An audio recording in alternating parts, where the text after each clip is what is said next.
The twin suns of Vayner 4 burned low on the horizon, painting the dusty market with shades of orange and red. Ethan Cross walked through the narrow lanes, his boots crunching against the cracked metal floor of the trading hub. His ship, the Starlark, was barely holding together after a failed cargo run, and he had no credits left to pay for the repairs. If he couldn't fix it, he'd be stranded on this alien world forever. A raspy voice called out from the shadows of a dim stall. "Human, you need a deal." The merchant hissed, his scaled fingers clinking against a data tablet. Ethan stopped, wary. "Depends on what you're offering," he said, crossing his arms.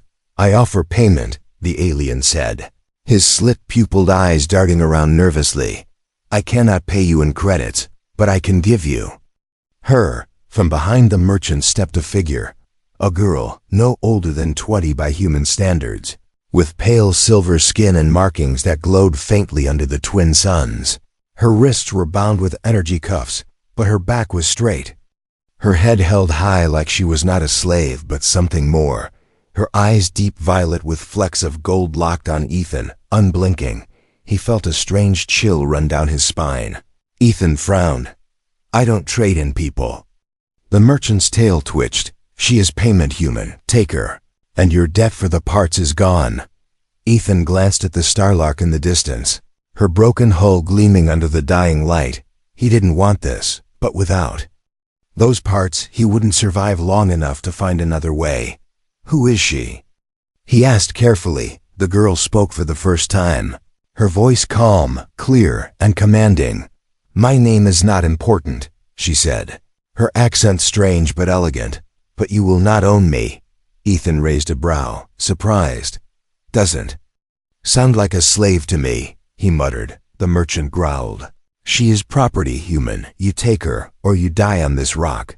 There was a long silence, the market noise fading around them.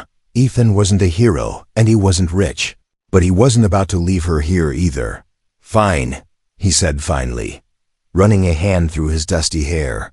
"I'll take her." The merchant grinned, his sharp teeth flashing, and quickly handed over the parts Ethan needed along with a small data chip containing her ID code. "Wise choice, human, wise choice," the alien hissed before slinking back into the shadows. Ethan turned to the girl. "Guess you're coming with me." She didn't move, her violet eyes narrowing slightly. "I will come," she said. "But understand this, I am not yours." He sighed. "Yeah, I figured as much." They walked through the crowded market in silence, the weight of the deal pressing on Ethan's shoulders. He glanced at her again, noticing the faint glow of the markings on her arms. They weren't random patterns. They looked like symbols, almost like a crest. Something about her screamed importance.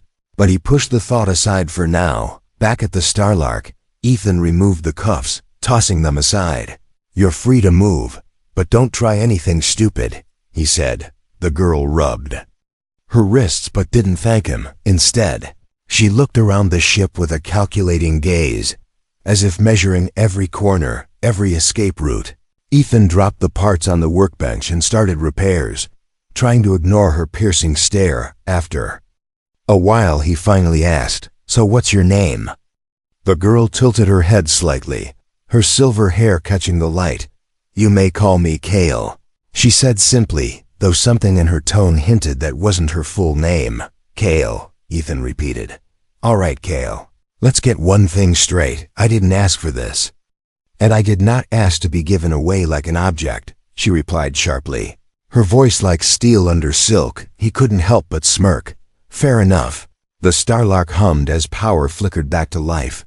Ethan leaned against the console, wiping sweat from his forehead. "Listen, I don't know who you are or what you did to end up here, but you're on my ship now," he said.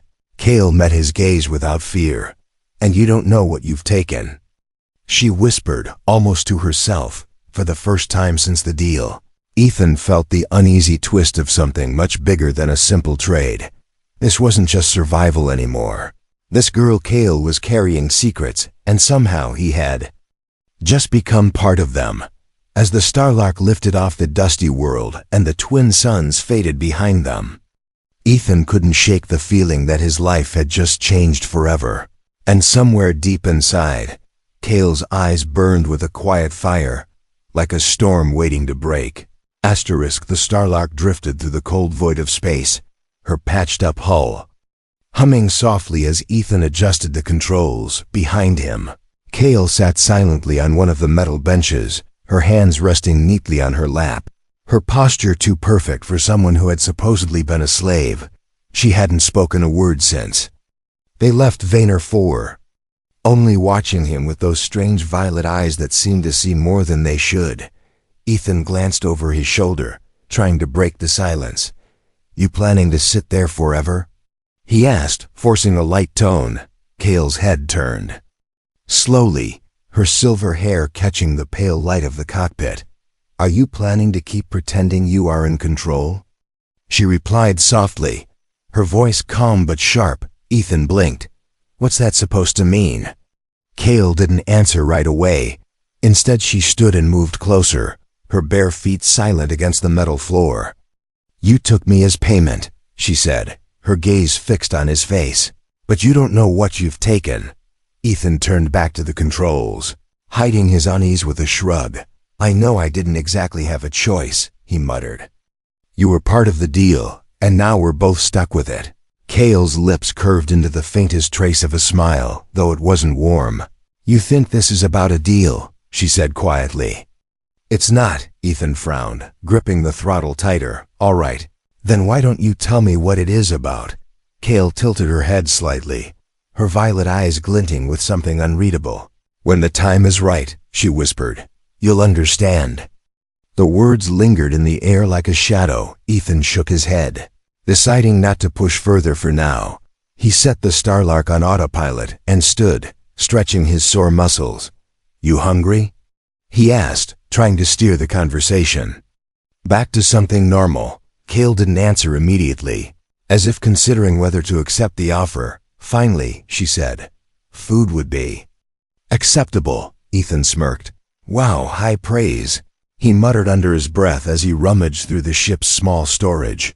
He handed her a pack of ration bars, and she examined it like it was some kind of foreign artifact. "This is what you eat?"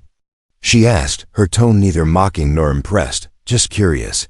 "Yeah, well, it's not exactly a royal feast, but it keeps you alive," Ethan said. Leaning against the counter, Kale unwrapped the ration bar carefully, taking a small bite, her expression unreadable. After a moment, she said quietly, "Your ship. It is not built for war," Ethan laughed dryly. "No, it's built for hauling junk and barely keeping me alive. Why?" Kale didn't look at him, her eyes tracing the walls of the cockpit, every corner, every panel. "Because someone will come," she said softly. "And when they do, this ship will not protect you." Ethan froze, his smirk fading. "Someone? Who exactly are you running from?" Kale's eyes finally met his again, and for a brief second, he swore he saw fear there, quickly masked by calm control. "You are safer not knowing," she said firmly, her voice like steel. Ethan crossed his arms. "Yeah, see, that doesn't work for me." He stepped closer, lowering his voice. "You're on my ship now, which means if someone's coming, I need to know what we're dealing with." Kale didn't flinch under his gaze, but her hands clenched slightly at her sides. "You're kind," she said slowly. "You always think information gives you control." Ethan opened his mouth to argue, but she cut him off, her voice dropping to a whisper. "Control is an illusion." The words hit him harder than he expected, leaving a strange silence between them. Finally, Kale turned away and sat back down, her movements graceful, deliberate. "You will know soon," she said quietly. "But not now." Ethan let out a long breath, rubbing the back of his neck. "Great. Love the mystery," he muttered, returning to the controls, though his mind was spinning. He couldn't shake the feeling that Kale wasn't just some runaway or escaped servant. There was something in the way she moved, the way she spoke, commanding yet restrained, like someone who'd spent her whole life being obeyed. Hours passed in uneasy silence as the starlark cut through the endless black.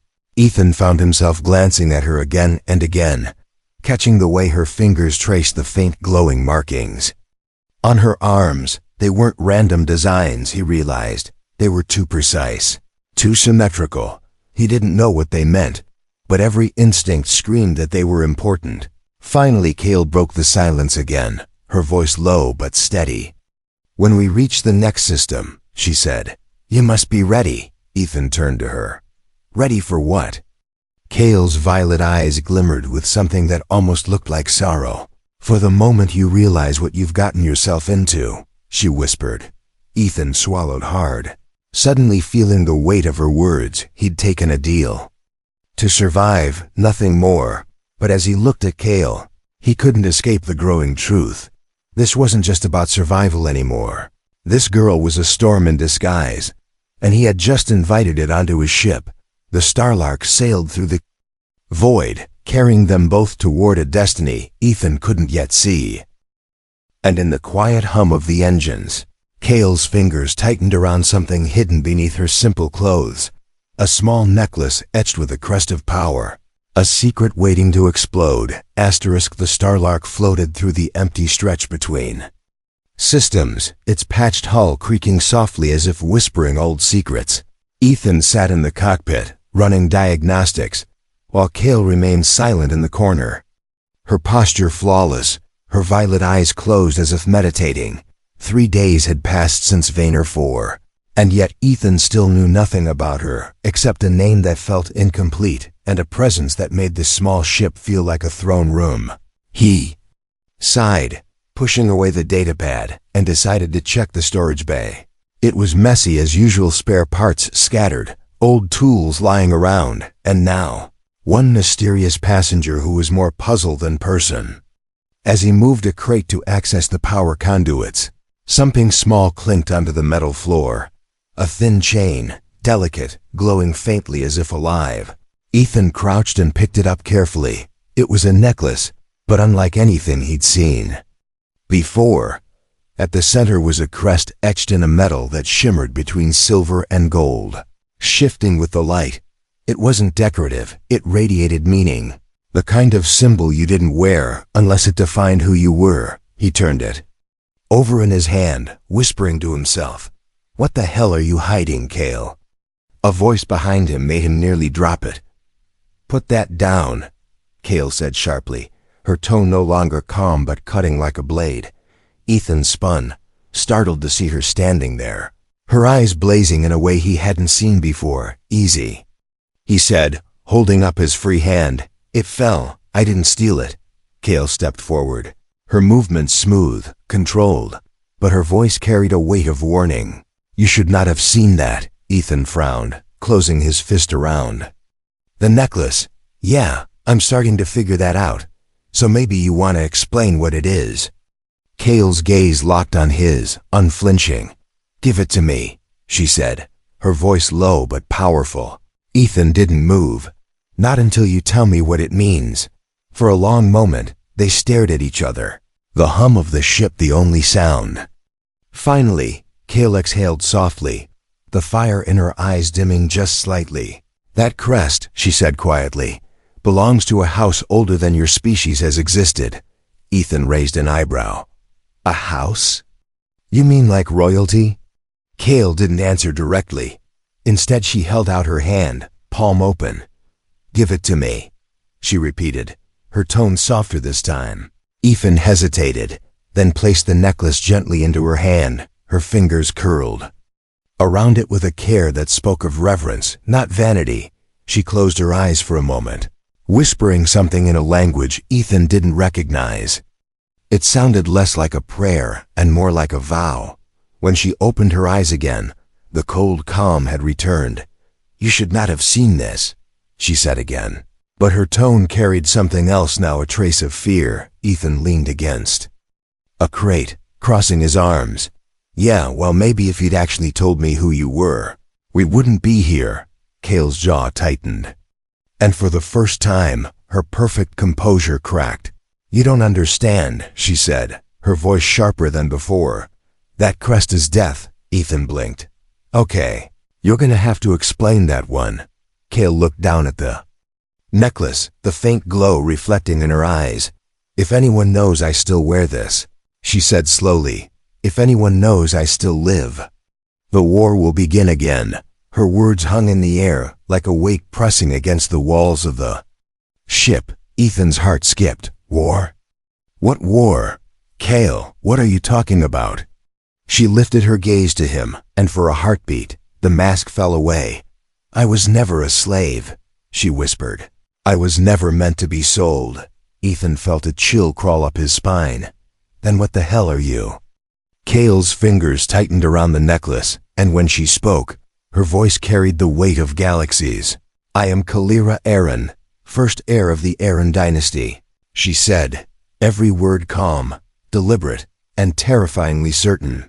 The rightful princes of a throne that half the galaxy once destroyed. Ethan stared at her, his mouth opening but no words coming out. He had suspected she was important, maybe some kind of noble or spy, but princess? Royalty from one of the most powerful alien dynasties in known space? That wasn't just important, that was suicidal. He forced a laugh, though it came out strained. Okay, great, so let me get this straight. I didn't just take in some runaway. I took in the heir to an empire that people would kill me just to touch. Kale didn't smile, didn't flinch. Yes, she said simply. And now they will come for you too. The ship suddenly felt smaller, the walls closer, the air heavier. Ethan ran a hand through his hair, pacing. You have got to be kidding. Me? Kale stepped forward, placing a hand on the wall, her voice softening. I didn't choose you, she said quietly. But now, we are bound by this. Ethan stopped, turning to her. Bound? What does that even mean? Kale slipped the necklace over her head, the crest resting against her glowing markings. It means, she said, her voice carrying a strange mix of sorrow and steel. Your life is no longer your own. The words sank into Ethan's chest like a weight. He wanted to argue, to tell her to get off his ship, to say none of this was his problem, but deep down, he knew the moment he accepted her as payment, his fate had shifted. He hadn't just taken in a stranger, he had taken in a storm, outside the Starlark. The void of space stretched endlessly, but somewhere in the darkness, unseen eyes had already begun to turn toward them, and for the first time, Ethan realized the deal he made wasn't just a mistake. It was the beginning of a war. Asterisk. The Starlark floated silently in the dark between stars. But inside the cockpit, Ethan's thoughts were anything but quiet. Kalira Princess Kalira Aaron, heir to a dynasty that could buy and sell entire star systems, sat beside him, calm as if nothing had changed. Her confession still echoed in his head like a warning, every word carrying weight, every glance from her violet eyes reminding him of the storm he had stepped into. He leaned back in the pilot's chair, rubbing his face. All right, Princess, you want to tell me why everyone wants you dead? Kalira didn't look at him, her gaze fixed on the swirling stars outside. Because power, she said softly, breeds war. That's not much of an answer. Ethan muttered. Try again. Kalira finally turned her head, her voice low but sharp. The Aaron dynasty is more than a kingdom, she said. It is balance. Ethan raised a brow. Balance? If I live, Kalira continued, her tone steady, the balance of the galaxy remains. If I die, the ones who killed me will take the throne. And everything burns. Before Ethan could respond, a sudden sharp alarm cut through the quiet. Hum of the ship. The proximity sensors flared red across the console. Ethan sat upright, his stomach dropping as he read the data. A massive signature had just jumped into the system, too large for a freighter, too precise for a mining vessel. And it was heading straight for them. Tell me that's not what I think it is, he muttered, his hands flying over the controls.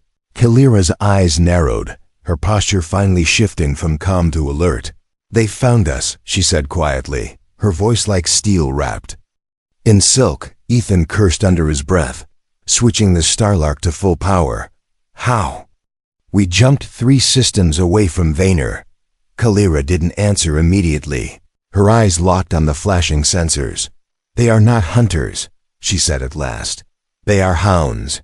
They can always find the bloodline. The cockpit lights flickered as the enemy ship sent a pulse through the void, a scanner sweeping over them like a cold hand. Ethan's heart pounded as he switched to manual controls. They're hailing us, he said, his voice tight. What do we do? Kalira's gaze snapped to his, her tone sharp, commanding. Do nothing, say nothing, hide me, hide you? Ethan repeated, where exactly? My ship isn't exactly a palace with secret tunnels. Kalira moved quickly, her grace undeniable even in the cramped corridors of the Starlark. There is a compartment under the engine core, she said. You will seal it, and no matter what they say, you will not speak my name. Ethan hesitated for a second before nodding. He led her to the back of the ship, the hum of the engines vibrating under their feet, as she climbed into the small compartment. She paused and looked at him, her voice softer now. If they see me, they will kill you first, she said quietly. They will make sure you suffer before I die. Comforting, Ethan muttered, sealing the hatch. He returned to the cockpit. Just as the comms crackled to life, a cold mechanical voice filled the ship. Unregistered freighter, power down and prepare to be boarded. Ethan swallowed hard, flipping the external speakers. This is the Starlark, just a salvage hauler. Passing through, he said, trying to keep his voice steady. The voice on the other end didn't change tone. Prepare to be boarded. The enemy ship loomed outside the viewport now, a massive shadow against the stars, its hull marked with an insignia Ethan didn't recognize. He powered down the engines, the ship shuddering to a halt as the docking clamps of the larger vessel latched onto the Starlark. The airlock hissed open, and heavy footsteps echoed through the narrow corridor. Ethan stood in the cockpit, forcing himself to stay calm as 3 armored figures entered. Their weapons low but ready, one of them stepped forward, their helmet reflecting the dim light. You are carrying unauthorized cargo, the voice said. We will search your vessel. Ethan spread his hands, trying to look harmless. Be my guest, he said, though his heart pounded like a drum. The soldiers moved with mechanical precision, sweeping through the ship. Ethan's mind raced with every passing second, wondering if Kalira's hiding spot would be enough. Minutes felt like hours as the search continued. Finally, the lead soldier turned back to him. No sign of the target, the voice said flatly. You may go. Ethan exhaled slowly, trying not to show his relief. As the soldiers turned to leave, one of them paused, glancing back at him. You have been marked. The soldier said in a voice that sounded almost human under the mechanical filter. Ethan froze. Marked? What the hell does that mean? But they didn't answer, simply stepping back into the airlock and sealing the connection. The moment the enemy ship detached and vanished into hyperspace, Ethan rushed to the engine room, yanking open the compartment. Kalira climbed out smoothly, her face calm, but her eyes held a flicker of something he hadn't seen before: anger. They know, she said quietly.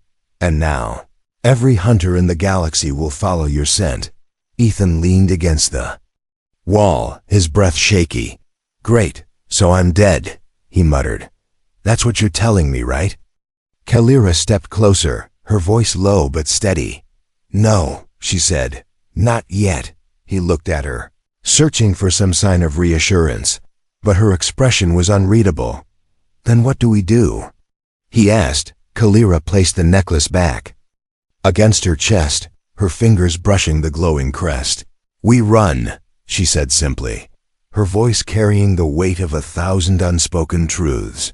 The Starlark powered up again, its engines roaring to life as Ethan set a new course into the course unknown. And somewhere deep inside, a part of him knew the chase had only just begun. Asterisk. The Starlark shook slightly as it slipped out of hyperspace, the stars stretching back into pinpoints of light. Ethan leaned back in the pilot's chair, his hands trembling. Slightly on the controls, he had faced smugglers, pirates, and even a few bounty hunters in his time, but nothing felt like this. It wasn't just fear, it was the weight of something much larger than himself pressing down. Behind him, Kalira sat in silence, her posture as perfect as ever, her expression unreadable. She hadn't spoken since they escaped the enemy warship, and the quiet felt heavier with every passing second. Finally, Ethan spun his chair around, frustration bubbling to the surface. "All right, princess," he said sharply. "You're going to tell me everything now. No more half-truths, no more mysterious warnings." Kalira's violet eyes lifted to meet his, calm but carrying something deeper this time, a sadness hidden behind steel. "You are not ready," she said softly. Ethan laughed dryly, though. There was no humor in it. "Not ready? They just boarded my ship, marked me for death, and now every hunter in the galaxy is after us. I think I'm past not ready."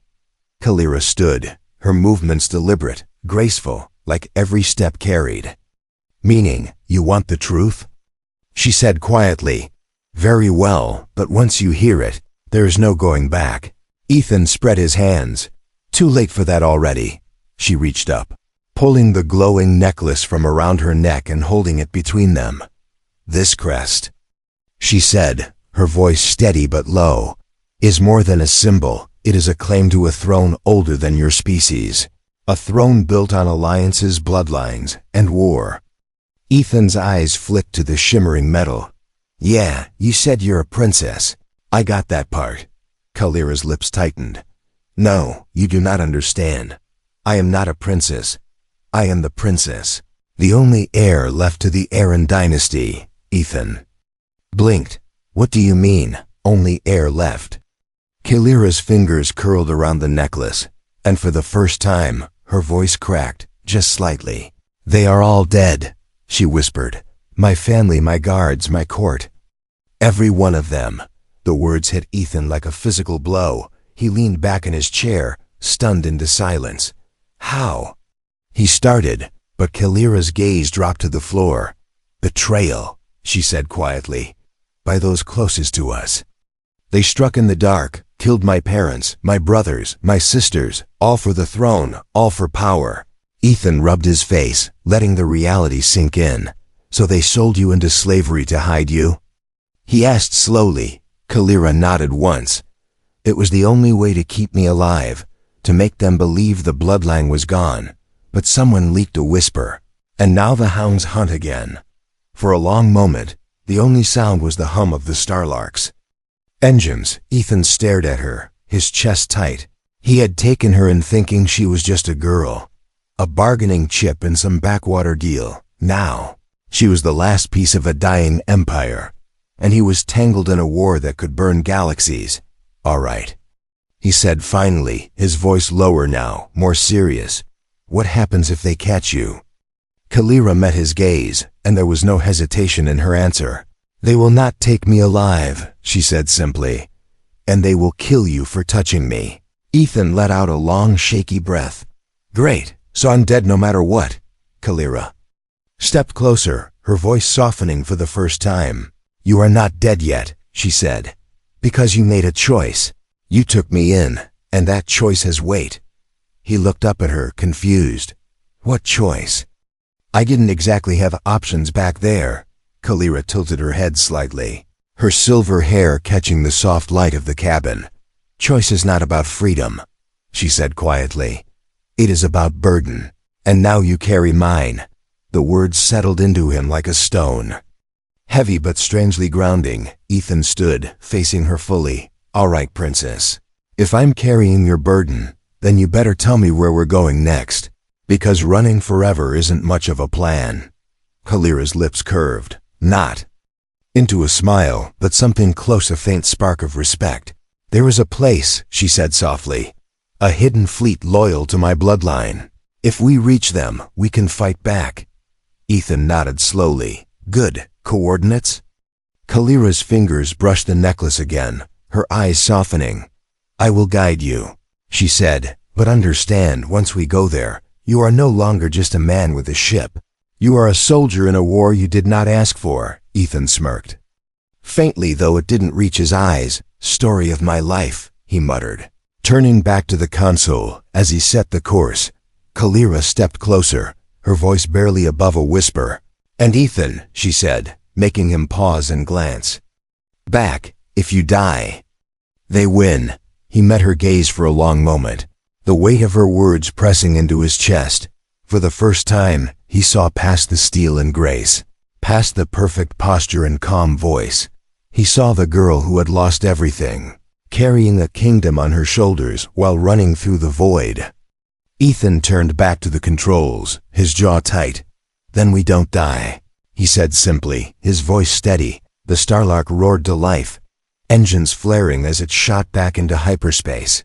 And somewhere deep inside, Ethan realized the truth. This wasn't just Kalira's fight anymore. It was his too. Asterisk. The Starlark shuddered as it tore through hyperspace, its old engines groaning under the strain. Ethan's hands gripped the controls tightly, his knuckles white. Kalira stood behind him, silent but steady, her violet eyes fixed on the swirling blue tunnel outside the viewport. They had been running for days now, hopping between systems, never staying in one place for long, and still, every jump felt like borrowed time. Ethan glanced back at her, his voice low. "How long until they find us again?" Kalira didn't look at him. "As long as it takes them to taste the trail," she said softly. "Great," Ethan muttered under his breath. "So basically any second now." Kalira stepped closer to the console, her voice calm but carrying. "Wait, you cannot outrun them forever," she said.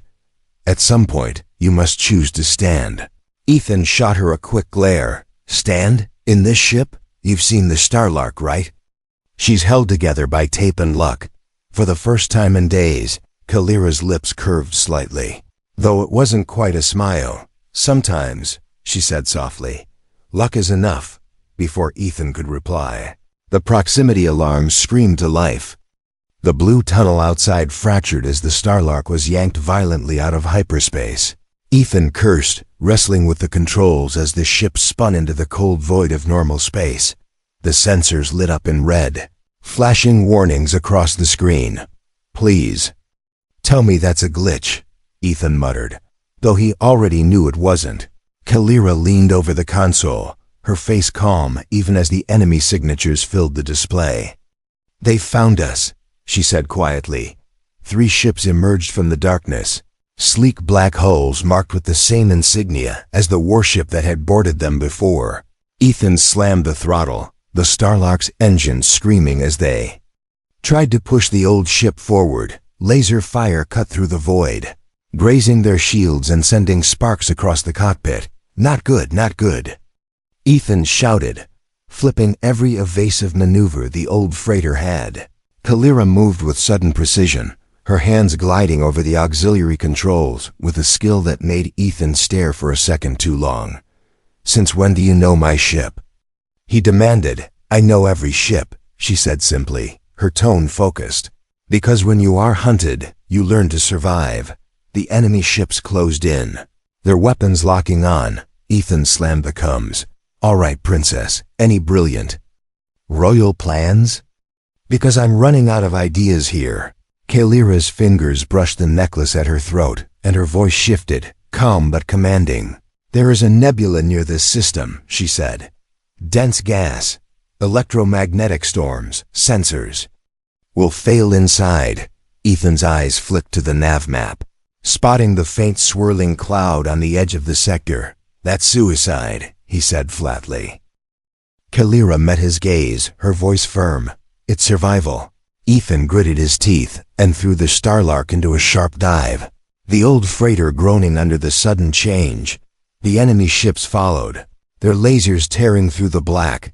The nebula loomed ahead, a massive storm of crimson and violet gas swirling like a living thing. As they plunged into the cloud, the ship jolted violently, static crackling through every system. The sensors went dark, the cockpit lights flickering. Ethan wrestled with the controls, his teeth clenched. "We lose them in here, or we die in here," he muttered. Kalira placed a hand on his shoulder, her touch surprisingly steady. "Trust me," she said softly. For a moment, he forgot the alarms, the shaking ship, the death closing in behind them. He met her violet eyes and saw not just a princess or a burden, but someone who carried the weight of an entire world and still stood tall. "All right," he said quietly. "I'm trusting you." The Starlark dove deeper into the storm, the electromagnetic waves slamming against its hull. Behind them, the enemy ships followed, their weapons firing blindly into the shifting clouds. Kalira moved to the engineering panel, rerouting power with practiced hands. "How do you know this stuff?" Ethan shouted over the crackle of the failing systems. Kalira's lips curved faintly. "You are not the only one who has spent their life running." With a sudden burst of light, Ethan cut the engines completely, letting the Starlark drift. Silently through the thickest part of the nebula, the enemy fire passed above them, their scanners unable to pick up the ship in the storm. Slowly, the red warning lights faded into a tense quiet. Ethan let out a long breath, his hands still gripping. "The controls. Tell me we're alive," he muttered. Kalira touched the console gently, as if calming the ship itself. "We are," she said softly. The silence that followed wasn't the same as before. It wasn't heavy or tense. It was softer. Ethan leaned back, his breath finally steadying. He glanced at Kalira. "You know, for someone who claims she's not a soldier, you're pretty good at keeping me alive." Kalira's eyes met his, calm but with a faint spark of something. "Warmer now, when you have nothing left to lose," she said quietly. "You learn to fight for what remains." Ethan stood, running a hand through his hair. "All right, princess. I think I'm starting to get it." Kalira tilted her head. "Slightly. Get what?" Ethan smirked faintly. "That maybe I didn't just take a deal back there on Vaynor. Maybe I chose a side." For the first time, Kalira's perfect composure cracked, just a little. Her lips curved into the faintest real smile, small but genuine. "And maybe," she said softly, "you chose right." The Starlark floated silently in the nebula, the storm wrapping around it like a shield.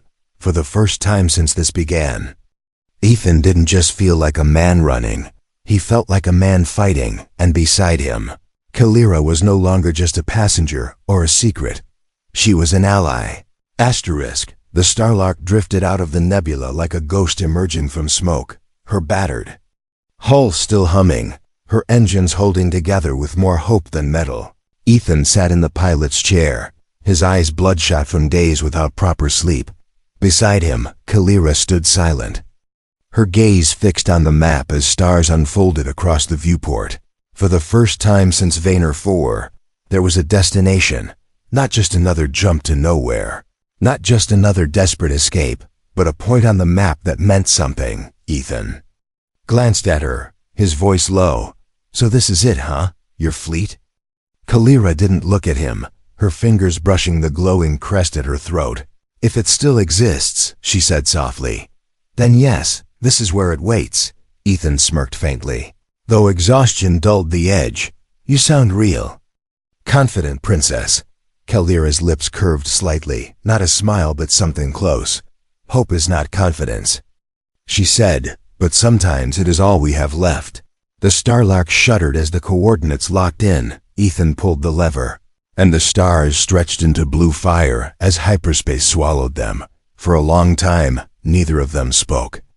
The hum of the ship and the endless rush of the tunnel were the only sounds. Finally, Kalira broke the silence, her voice softer now. "When we arrive," she said, "things will change." Ethan glanced at her. "Yeah, I kind of figured." "No," she said quietly, her violet eyes locking on his. "I mean for you." He raised a brow. "For me?" Kalira nodded once, her voice calm but carrying a strange weight. "When I step back into that throne room, I am no longer Kale, the girl you met in chains," she said. "I am Princess Kalira Aaron, heir to a dynasty, and every choice I make will ripple across stars." Ethan leaned back, smirking faintly. "Yeah, and where does that leave me?" Kalira's gaze didn't waver, but there was something softer there now, hidden beneath the steel. "That depends," she said quietly, "on whether you choose to stay." Before Ethan could answer, the hyperspace tunnel shattered into black.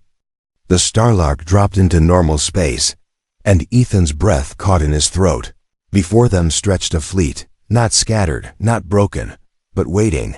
Dozens of massive ships floated in the void, their hulls marked with the same crest Kalira wore at her throat.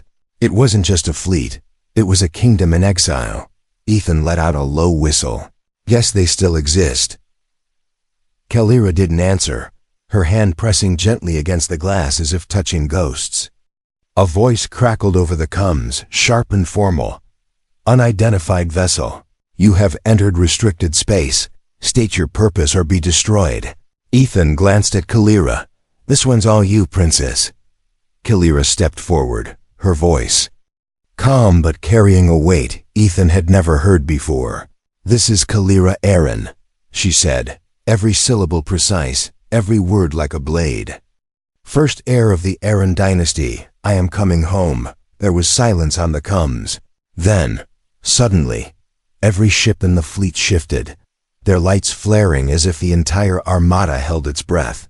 When the voice returned, it was no longer sharp but reverent. Your Highness.